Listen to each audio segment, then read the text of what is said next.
Hello and welcome to this episode of Conscious Design. I'm your host, Ian Peterman, and author of the book Conscious Design. And today we have Ben Bensaou, professor at INSEAD Business School. They're focused on MBA and executive education.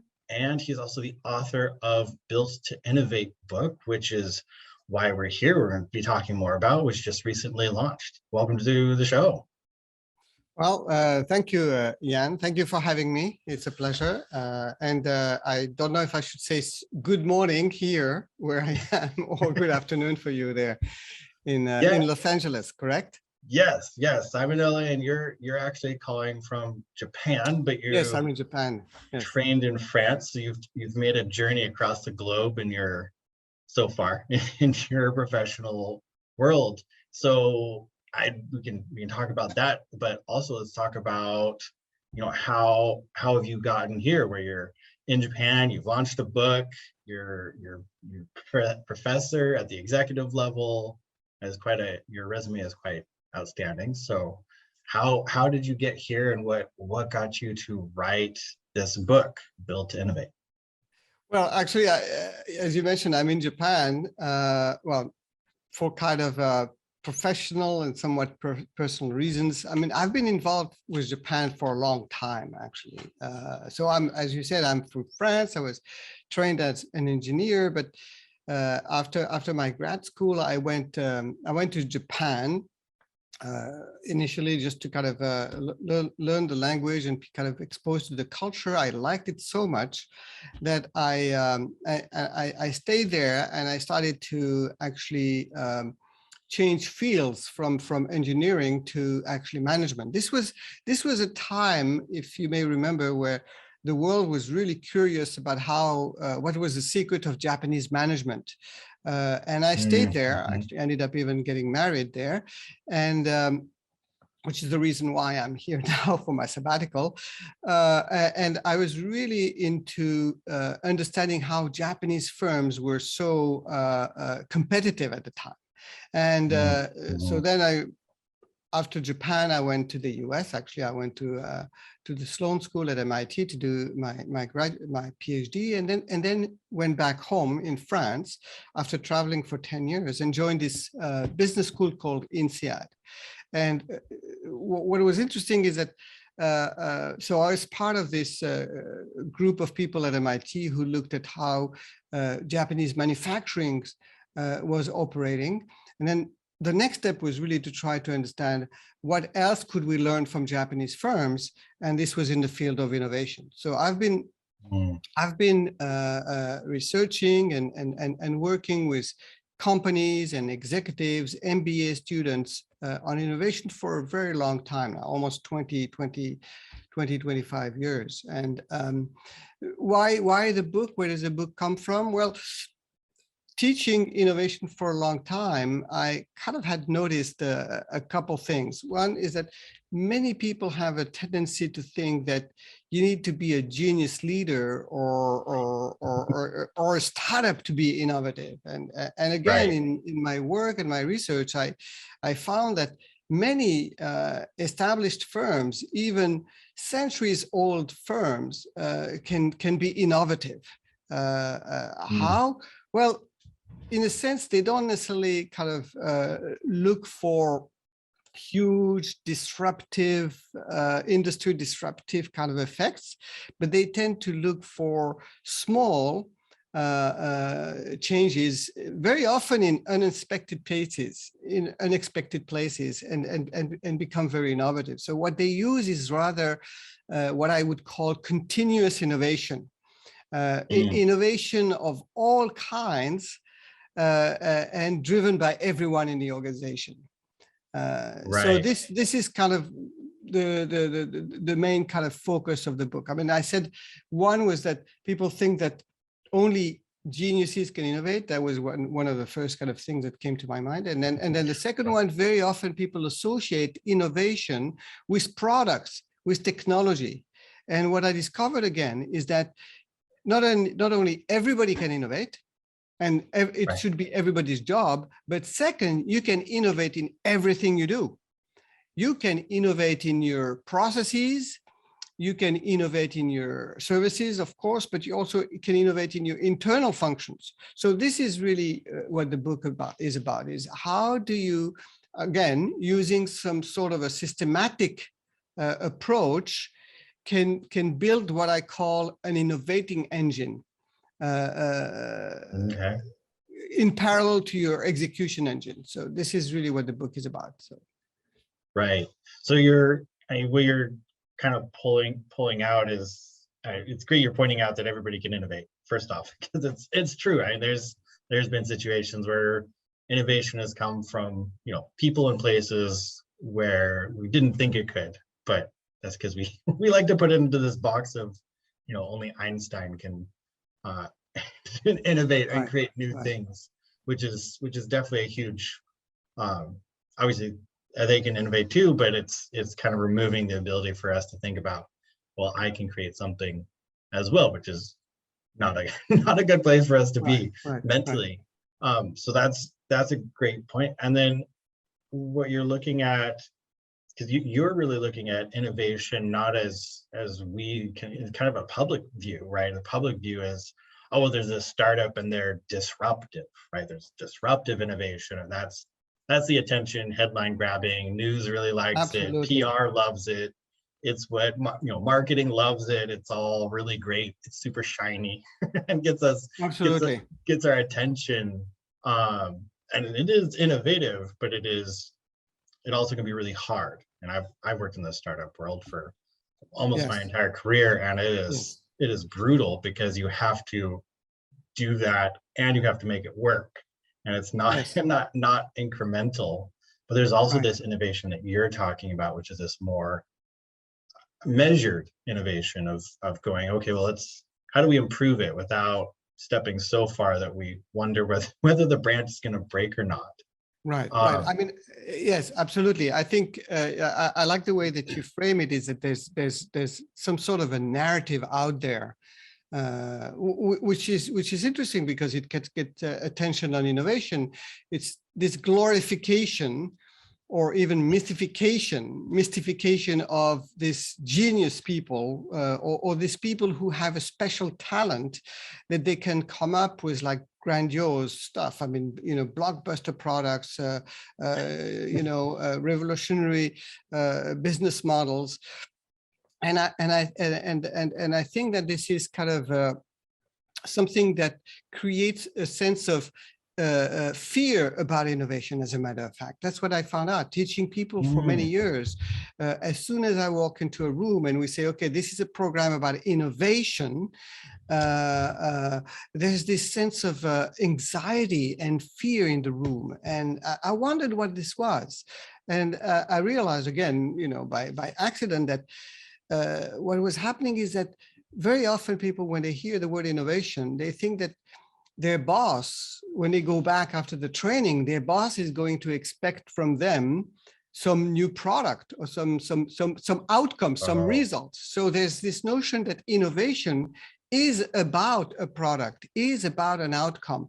And then by accident, one day, a long time ago, I started to kind of talk about not innovation as a noun, but about innovating as a verb, or to innovate, or to become more innovative as a state. And then I realized that the fear, the anxiety would go away. And the reason for that, I found out, is because when you talk about innovating, you notice the book is about how to build to innovate. It's not about innovation. Then people understand that this is more about a process. This is more about action. It's about attitudes. It's about a behavior. It's about a set of activities. It's about, as a way I define it, innovating is about looking for new ideas. It's not about innovation per se. It's about getting into that attitude, into that behavior of looking for new ideas. So if you were to think about the metaphor that a lot of people know about the iceberg, innovation as a noun is what is the tip of the iceberg, is the outcome. And what the book is about is what is under the water level, the thing that we don't see, this huge mass under the iceberg, which is the innovating capabilities. And when you talk about innovating, then suddenly it's not about being a genius leader. This is about a skill. It's not a talent. It's something that can be learned. It's something that can be, supported with tools and methodologies.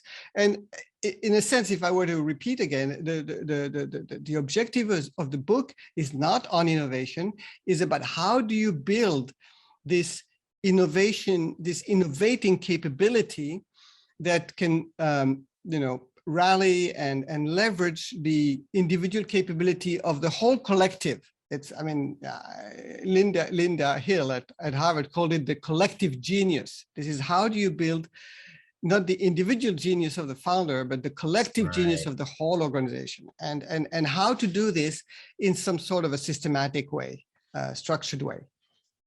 Right. So you're taking the concept of innovating and you're going, well, yeah, it can result in something. It will eventually. Right. Yes, it will. Absolutely. But it's almost a given, right? If you start innovating, you will eventually come up with something new, right? That's just kind of right. If you start walking, you will get somewhere. You're not gonna be still standing in the same spot, and you're letting people focus on, well, we're walking. Right. So I had somebody actually the other day give me a very interesting analogy. It's a little bit like a muscle. Innovating is about a muscle. I mean, of course, if you, again, people, I don't want people to confuse. I'm not saying that if you have a genius in the company, or if you have like a fantastic R&D capability and people, churn up these wonderful ideas all the time, of course, leverage them, put a lot of, focus and attention on that. Right. But this is simply saying that there's a missed opportunity of all the other people in the company who actually they have ideas every day. Every single day they have ideas.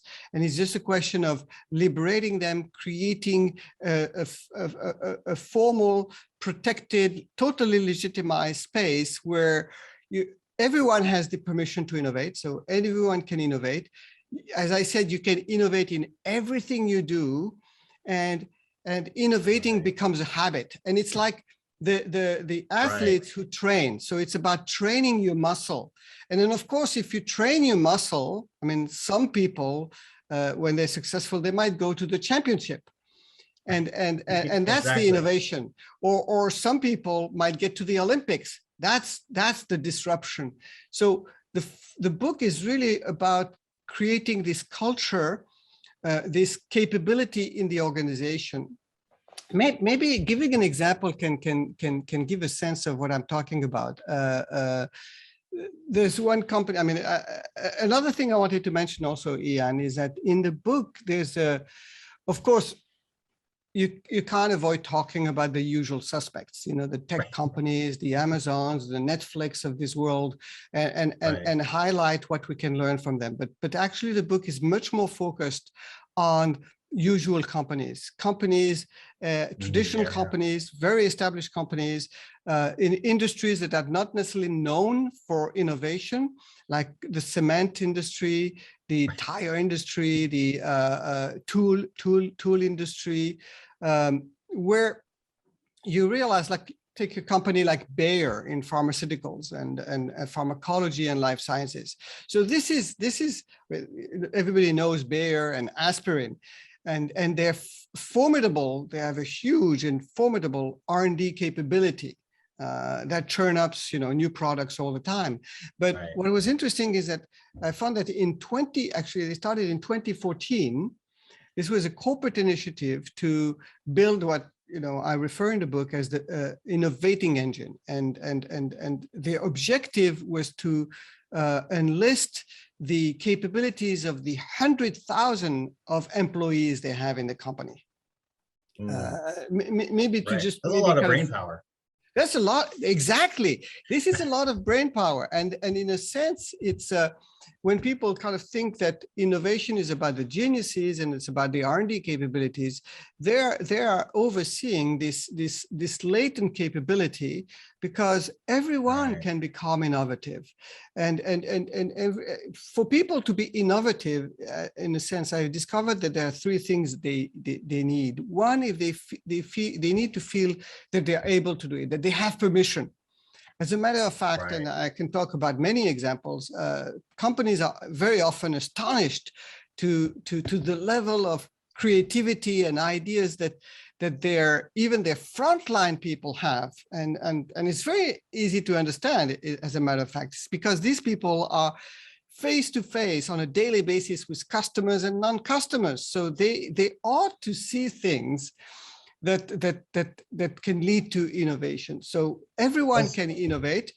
As I said before, you can innovate in everything you do. So people are so obsessed by the next product, and they don't realize that there are very powerful innovations that can happen in your HR department or in your logistics. And these might not generate a product, but they might generate efficiency or cost reductions that could be, in some cases, equivalent to the revenues of a new product. And then coming back to the analogy, the sports analogy, if you kind of make it part of everybody's job, that they feel that they are able, that they feel they are capable, because they are supported, they have the time that is created for them, they have the space, they have a set of tools, and they're protected politically, then people feel that they're capable. And third, they need to feel motivated. And this is where, in a strange way, I discovered that the most important people for innovation, in a strange way, are not the innovators. It's in fact the middle managers, because if people don't have this sense that they are enabled, that they are protected, and that they are recognized for it, they're praised for it, sometimes in very simple ways, I mean, it is not going to happen. So I discovered that the middle managers, in some ways, I call them the forgotten heroes of innovation. Without them, innovation does not happen in large organizations. Hey, it's Ian here. So glad you're enjoying this episode of Conscious Design. If you want the full scoop on conscious design, what it is, how we do it, how you can do it, then check out our book. We wrote it so creative entrepreneurs like you can code social and environmental responsibility right into your brand's DNA. You can download the first chapter for free. Link is in the description. Enjoy the rest of the episode. Don't forget to like, subscribe, and share. Yeah, and I've done some reading on it. There's usually the middle manager, because they have enough oversight, they're close enough to the actual action to actually understand, and they can get more direct feedback from the team that they work with, but they're also not too high up, so their goals are a little bit different. Their goals are usually more around efficiency than long-term planning and things like that. Yes, so, absolutely. I mean, again, let me lay out the whole example of Bayer. So I said, they had a fantastic R&D capability, and then they decided in a very proactive way in 2014, they had a strategy. They said, we want to build this innovating engine. So let me explain what they did very briefly, and then we can poke further if you're interested. But the first thing they did, and I will explain how it relates to the book, but the first thing they did is that they made the whole board responsible for innovation. So I'll come back to why this is important, but the whole board, not only, I mean, many companies have one board member who is kind of Mr. or Mrs. Innovation, responsible for it, but here they made the whole board responsible for innovation. Then they selected, I think it was about 80 senior managers across all country groups and global functions to support this board as what they called innovation ambassadors. So these people in all the businesses, they were spending most of their time focusing on middle managers. So they were spending a lot of time explaining, in some cases training, middle managers, advocating, sponsoring innovation.